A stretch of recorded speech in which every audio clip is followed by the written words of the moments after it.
tal? ¿Cómo les va? Bienvenidos. Esto es Contaminación Cero. Hace más de 7 años, la justicia decidió convertir en un hecho judiciable, valga la redundancia, algo que hasta ese momento era simplemente del campo de la gestión política. Estoy hablando del Riachuelo. La Corte Suprema de Justicia emitió una sentencia por la cual condenó al Estado Nacional, al Estado de la Provincia de Buenos Aires y al Estado de la Ciudad de Buenos Aires a reparar lo que, según la justicia, habían hecho a lo largo de más de un siglo. Es decir, capturar un río, el Riachuelo en este caso, y convertirlo en un caño de desagote de las actividades industriales e intestinas de la ciudad. Se presuponía que este paso tan importante iba a significar una bisagra, iba a ser un antes y un después, y que el Estado iba a entender que, más allá de una condena o producto de esa misma condena, a partir de ese momento su responsabilidad tenía que ser otra.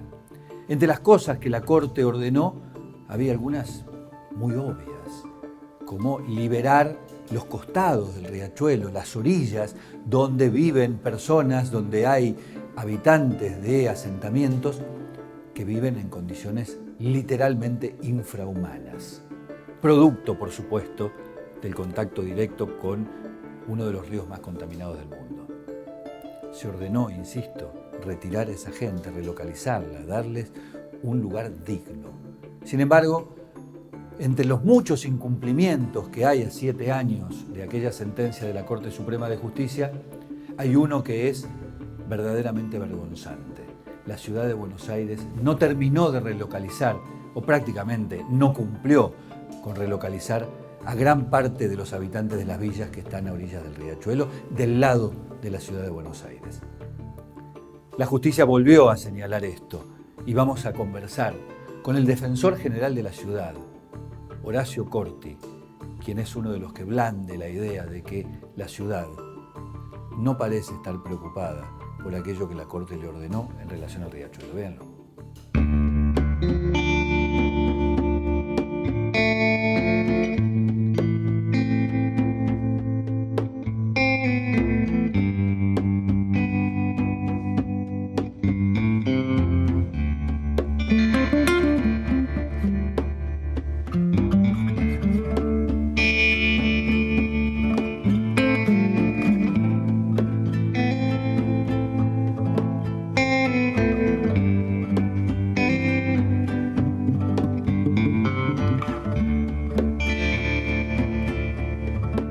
¿Por qué el Estado, en este caso el de la Ciudad de Buenos Aires, pero el Estado más en general, ha sido condenado en la causa Mendoza por la contaminación en el Riachuelo, cuando en verdad, antes de la aparición de la Corte en el asunto, es ya una responsabilidad previa del Estado?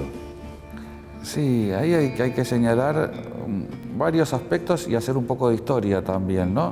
La Corte, en ese caso Mendoza que vos nombrás, asume un problema político, un problema del sistema político que durante décadas no pudo dar solución a un problema estructural que es muy evidente, que es la contaminación de la cuenca Matanza-Riachuelo, ¿no? Sí, casi que judicializa una cuestión que es de gestión, que uno podría decir. Exacto, eso primero no debiera haber ocurrido, no que Está claro. un elemento central, el Riachuelo y toda su cuenca, se haya llegado a la situación en la cual nosotros llegamos. Pero habiéndose generado ese problema estructural, era una responsabilidad de los diferentes sistemas políticos, de la ciudad, federal, de la provincia, solucionarlo, y se fueron sucediendo diferentes gobiernos y las soluciones no se fueron dando.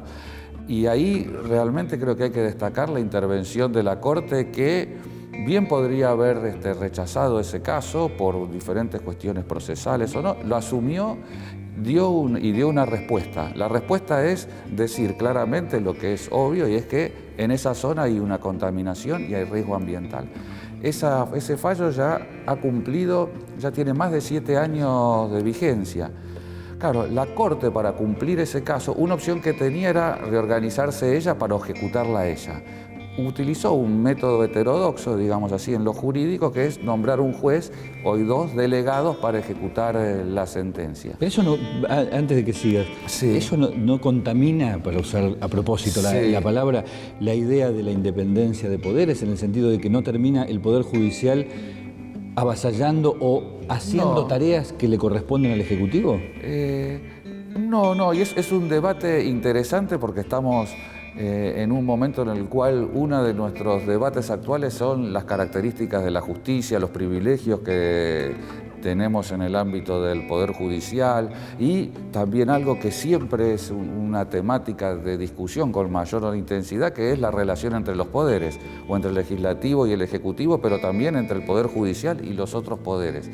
Y creo que en estos casos, cuando hay un derecho al ambiente, que es un derecho colectivo, o en el caso de los derechos sociales, ¿no? Me enfoco en esos casos.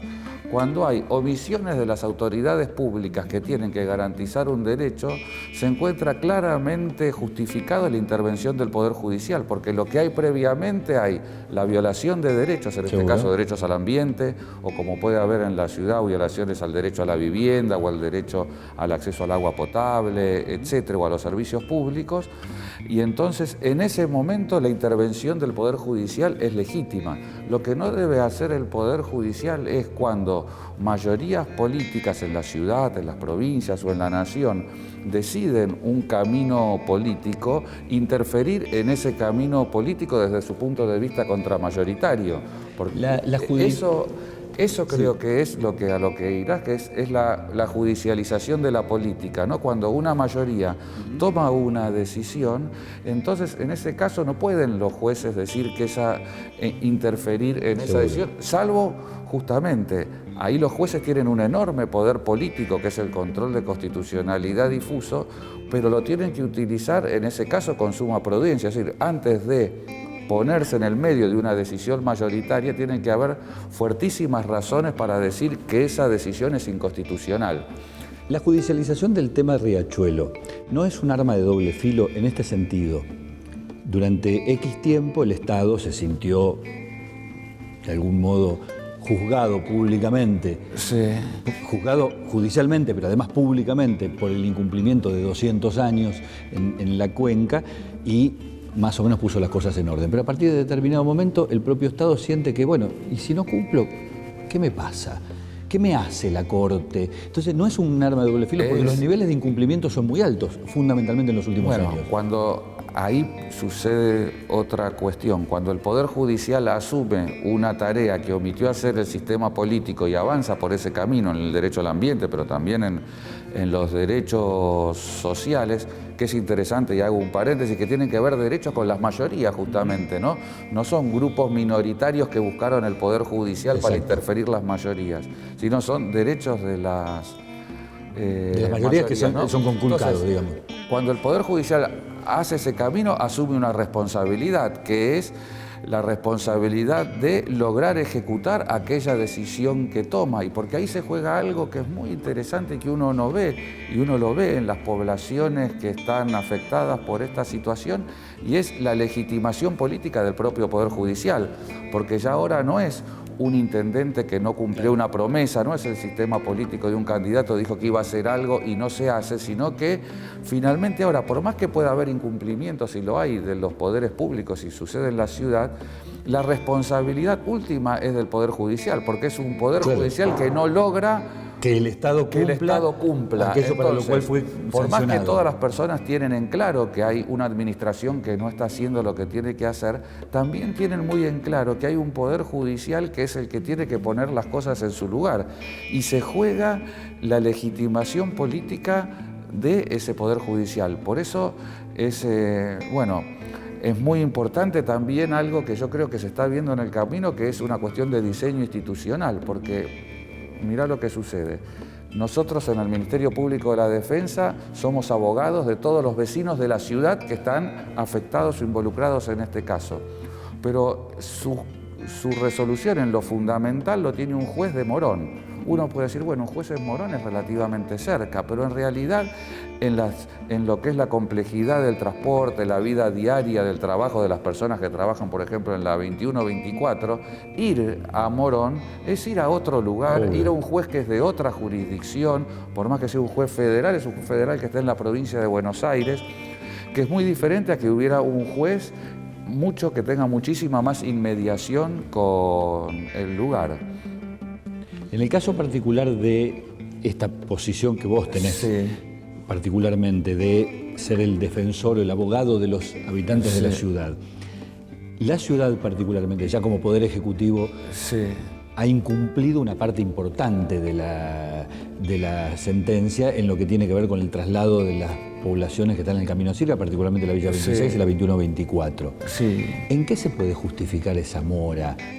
¿Cómo el estado más rico de la Argentina puede demorar casi 7 años el traslado de Sí, es un más puñado amplio, de personas? y es más amplio porque es la 21-24, la 26, pero también en la Madrid, en la Boca, o sea que hay una diversidad de poblaciones que tienen una diversidad de situaciones diferentes.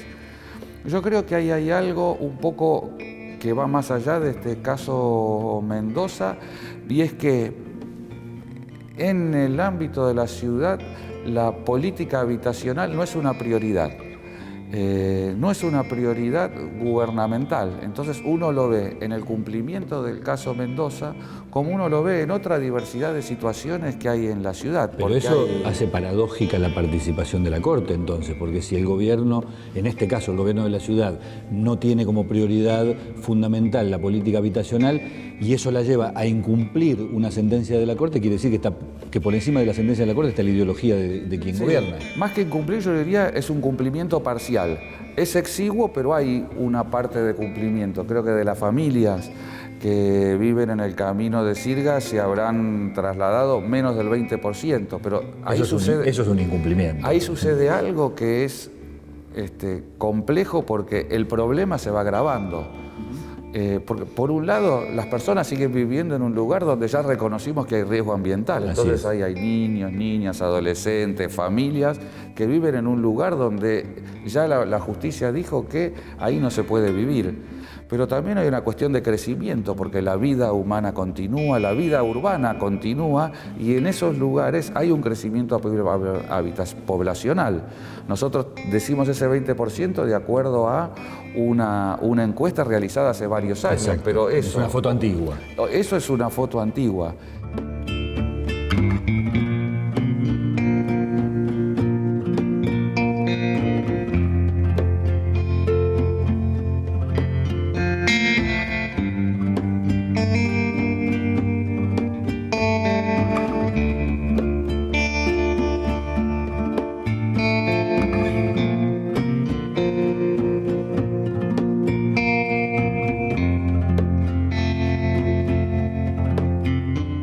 ¿Cómo es posible que frente a un fallo tan contundente de la Corte, con argumentación de ese calibre, si la gente no puede vivir ahí, el gobierno de la ciudad anteponga su prioridad de gestión, que es no tener una buena política habitacional?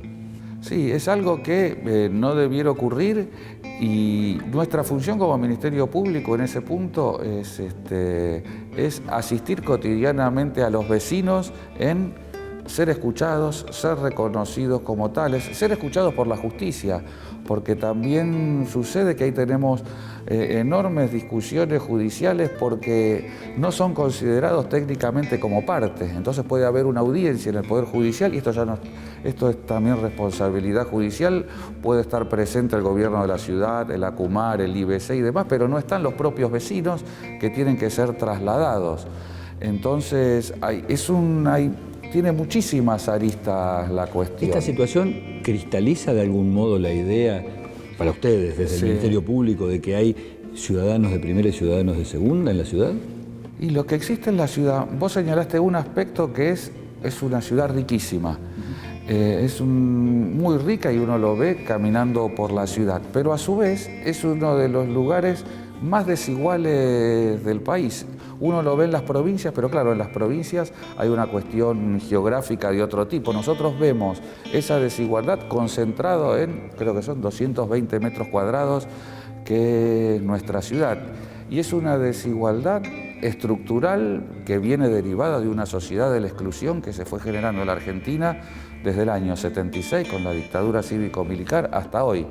Y es algo que realmente hay que reconocer que es muy difícil transformar, porque por más que la Argentina en los últimos años hayan bajado los índices de desempleo y hayan mejorado un sinnúmero de indicadores sociales, modificar la desigualdad estructural es muy difícil. Sí, pero si además algunos elementos muy concretos, como por ejemplo sacar a la gente de la villa al lado del riachuelo y llevarla a un lugar decente, tampoco se cumple, es más difícil todavía. Sí, y más difícil porque a su vez sucede algo y es, en aquellas políticas habitacionales, cuando se hacen nuevos lugares habitacionales,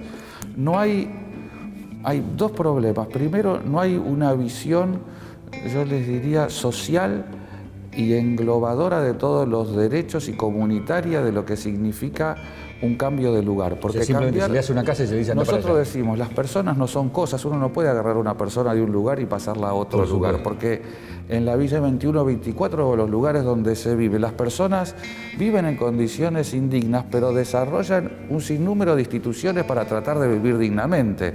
Hay comedores escolares, redes sociales, redes de solidaridad, parroquias, porque la función de la iglesia es realmente muy importante, y cuando uno va a un complejo habitacional, nada de eso existe y nada de eso suscita la preocupación de las autoridades públicas. Y entonces el arraigo o el desarraigo no es simplemente una cuestión geográfica. Entonces hay una sensación de que las personas empeoran por el hecho de trasladarse, y a eso se suma las deficiencias en la construcción, porque en los lugares habitacionales, en los barrios que se han creado, en Mujica y demás, hay electricidad donde no hay aún el final de obra, no hay servicios públicos adecuados, no hay la construcción adecuada de las calles, hay problemas de terminación de las viviendas por prodefectos constructivos, y que genera algo muy paradójico, que hay muchos vecinos que dicen, para mudarme de esa forma estoy mejor en donde estoy. Seguro. Que es un problema ya no jurídico, que es un problema social y cultural muy grande. Pero debe estar asociada una cosa a la otra. Quiero decir, no debe haber mucha disociación entre no ocuparme demasiado por trasladar a esa gente y, en el caso de que finalmente me ocupe como Estado, porque no me queda otra, darle algo más o menos equivalente a aquel lugar en el que vivían. Sí, lo que pasa es que sin dignidad, quiero decir. La vida popular realmente existe, y es la experiencia que hay en estos barrios es increíble, porque fue desde un comienzo, desde que se dictó la sentencia de la Corte. Tengan en cuenta que es una sentencia que dictó la Corte con una persona, Mendoza, que tuvo la inteligencia de hacer esta acción, pero todos los vecinos de la ciudad que tienen que ser trasladados no participaban de este expediente. Un día se enteraron de que hay una sentencia de la Corte. Seguro. Y hubo un proceso muy grande de conciencia jurídica, política, de ser afectados por una decisión judicial, luego de aprendizaje de cuáles son los derechos. Vos vas a hablar a la 21-24, a la Madrid, a la Villa 26 o a otros lugares, y vos hablás con personas que saben sobre la sentencia judicial, la Corte, sobre qué es un juez delegado, sobre problemas de legitimación, sobre las leyes urbanas de la ciudad, y un trabajo colectivo de discusión, porque se hacen asambleas de forma periódica para discutir qué cursos de acción se hacen, que son realmente notables, y eso es cultura popular. Y para dar un ejemplo, ellos sienten que los jueces no escuchan, y entonces dicen, bueno, vamos a hacer una movilización y a ver si nos escucha la Corte. Y ahí reflexionan, y en ese diálogo que tenemos entre la defensa y las personas decimos, bueno, no, pidamos una audiencia ante la Corte Suprema. Y entonces durante 2 o 3 meses se pidieron una audiencia, y hace poco tiempo fueron recibidos por un secretario que ha designado la Corte para la materia ambiental. Y fueron escuchados durante 2 o 3 horas los propios vecinos en la Corte. Y eso es algo, uno ve ahí toda una cuestión de diálogo institucional, ¿no? Porque los vecinos confían en las instituciones, ellos piensan, reflexionan, hacen una estrategia, logran ser escuchados por la máxima autoridad judicial y donde le plantearon los centrales el derecho de ser escuchados y los bajos grados de cumplimiento que tiene la sentencia. Y tenemos la expectativa de que la Corte realice una audiencia pública como ya ha realizado, y en esa audiencia escuche a los vecinos y que eso tenga un efecto en las diferentes autoridades administrativas para que se profundice el cumplimiento de la sentencia. Desde la visión de ustedes, como Ministerio Público, ¿existe la conciencia de que efectivamente el cumplimiento de la sentencia es bastante bajo, como lo acabas de decir? Sí, eso es algo, los vecinos lo saben, para nosotros es algo claro y es algo que es, bueno, la lucha cotidiana para imaginar los medios jurídicos y las diferentes formas como esto, ¿no? Que la propia sociedad civil tenga conocimiento de los problemas que existen, porque también eso es algo que reclaman los vecinos de la 21-24, pero creo de todas las villas y asentamientos de la ciudad, y es también ser escuchados por los otros vecinos de la ciudad, porque finalmente, ¿qué es lo que pretende el que vive en la Rodrigo Bueno, en Ciudad Oculta, en la Villa 20, en Los Piletones?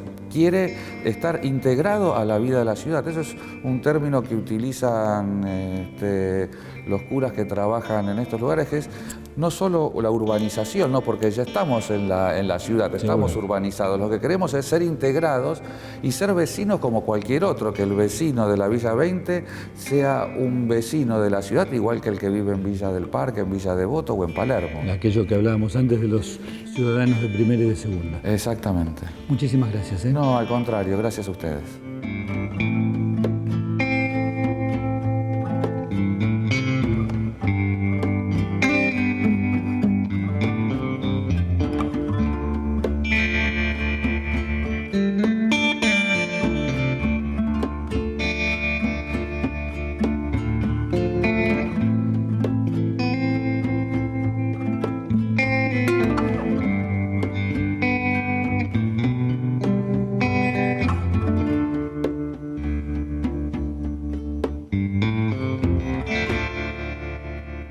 Como lo acaban de escuchar a Horacio Corti, el defensor general de la ciudad, hombre de la justicia que representa a los habitantes de la ciudad de Buenos Aires frente a presuntos avasallamientos del Estado.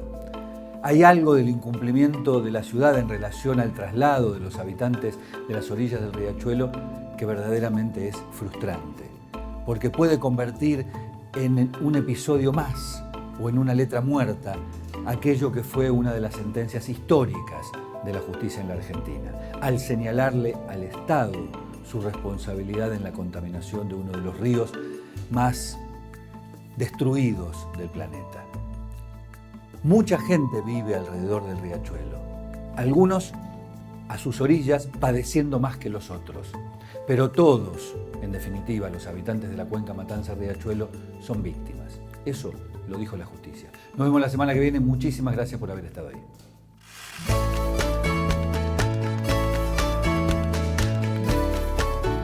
Farmacias Central Oeste renueva su compromiso con la comunidad y propone disfrutar un día en familia al aire libre. Sumate el próximo sábado 28 de noviembre y participa de la Caminata Solidaria y Saludable 2015, que por tercer año consecutivo organiza Farmacias Central Oeste en el predio del INTA Castelar. Inscribite gratis en www.caminatacentraloeste.com. Te esperamos.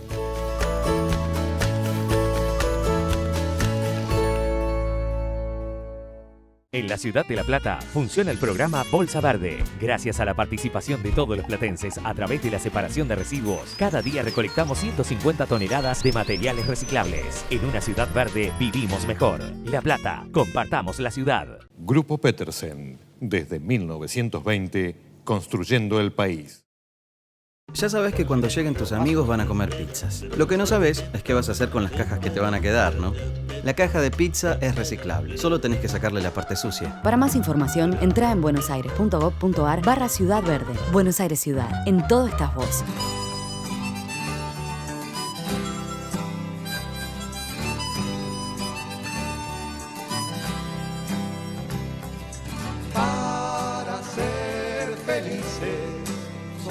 necesitamos respirar el aire puro, pero el aire está contaminado. Oh, oh.